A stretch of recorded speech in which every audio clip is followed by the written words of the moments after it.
तुम्हाला जर plastic machine घ्यायची असेल, प्लास्टिक बॉडी मशीन, तर त्याच्यामध्ये अशा प्रकारची बॉबिन केस असते आणि त्यामध्ये सुई लागल्याने छिद्र होऊन जातात आणि आपण जेव्हा रिपेअर करायला जातो तर तेव्हा हा पार्ट आपल्याला रिप्लेस करावा लागतो आणि त्याचा खर्चच 1300 रुपये आहे. आणि ही जी केस आहे 1-2 महिन्यातच परत खराब होते, कारण याच्यामध्ये जाडा कपडा जमत नाही आणि आपण पिको करायला जातो तर हा पार्ट खूपच डॅमेज होऊन जातो. तर याला वापरणं खूप केअरफुली आहे महत्त्वाचं.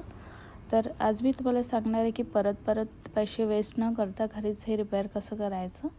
पेचकसला थोडंसं गरम करून घ्यायचं आहे आणि जिथे छिद्र झालेले आहेत त्या पार्टला आपण हा गरम पेचकस लावून याचा सरफेस व्यवस्थित करूया.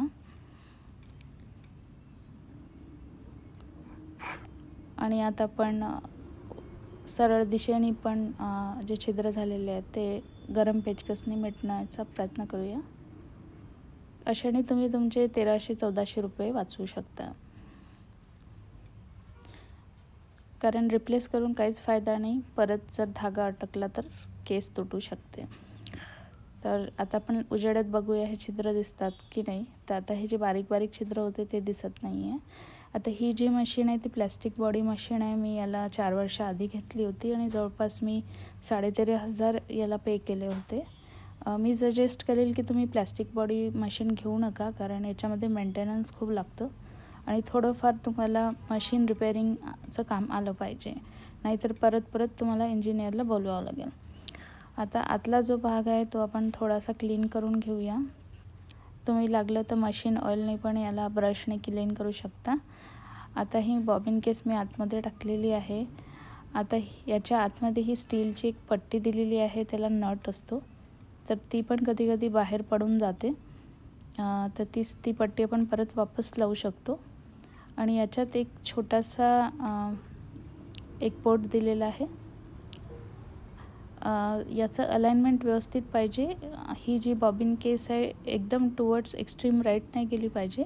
आणि आता हा स्टीलचा आपल्याला चौकोनी जो पोर्ट दिसत आहे तो खूप महत्त्वाचा आहे, कारण तोच या बॉबिन केसला स्टेबल ठेवतो. तर जर हा टुवर्ड्स लेफ्ट आलेला आहे तर आपल्याला नट्स ढिले करून त्याला टुवर्ड्स राईट करायचं आहे आणि मग नट पक्के फिक्स करायचे आहे, म्हणजे ही बॉबिन केस आपल्या जागेवरून बाहेर येणार नाही. जेवढी रोटेट व्हायची तेवढीच ती रोटेट होईल. ही मशीन हाफ राऊंड असते, म्हणजे याची बॉबिन केस जी आहे ती हाफ राऊंड असते. आणि आता आपण नट्स लावून घेऊया आणि बघूया की हे वर्क होतं आहे की नाही. जर मी याला दुकानात नेलं तर कमीत कमी मला 1000 ते 1200 रुपयाचा खर्च येईल. आता मी इथे पिको करत आहे. पिको या मशीनमध्ये थोडा वेगळ्या प्रकारचा होतो, कारण ही प्लॅस्टिक बॉडी मशीन असल्यामुळे, आणि याच्यामध्ये मल्टी स्टिचेस दिलेले आहेत, त्यामुळेच लोक खूप अट्रॅक्ट होऊन ही मशीन घेतात. पण मेंटेनन्स खूप जास्त आहे याचा. तर तुम्हाला जर बेसिक रिपेअरिंगचं नॉलेज असेल तरच तुम्ही ही मशीन घ्या, नाही तर घेऊ नका.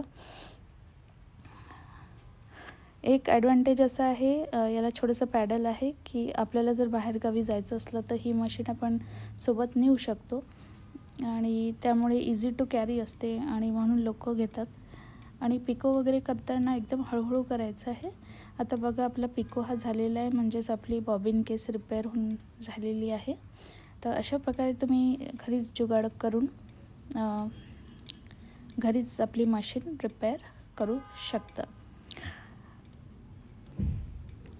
आणि आता ही जी मशीन आहे यामध्ये एक छोटासा कंपार्टमेंट दिलेला आहे, जिथे तुम्ही सुया, धागे वगैरे ठेवू शकता. आणि ऑटोमॅटिक निडल थ्रेडर याच्यामध्ये आहे. जर तुम्हाला दिसत नसेल तर ही मशीन तुम्हाला हेल्प करते धागा ओवण्यासाठी. आणि याचा असा एक टेबल येतो प्लॅस्टिक बॉडीचा, तुम्हाला ॲमेझॉन, फ्लिपकार्टवर 2-2.5 हजाराला मिळेल.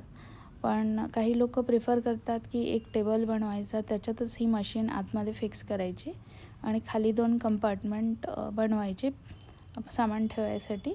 पण इथे माझ्याकडे ऑलरेडी एक असा टेबल होता, तो थोडासा मोठ्या साईजचा मी बनवला होता. तर इथे मी पूर्ण मशीनचं सामान ठेवते आणि याच्यात 2 ड्रॉयर बनवले होते. हा इंजिनियर्स वूड आहे, तर जवळपास 6 ते 7 हजाराचा मला याला खर्च आला.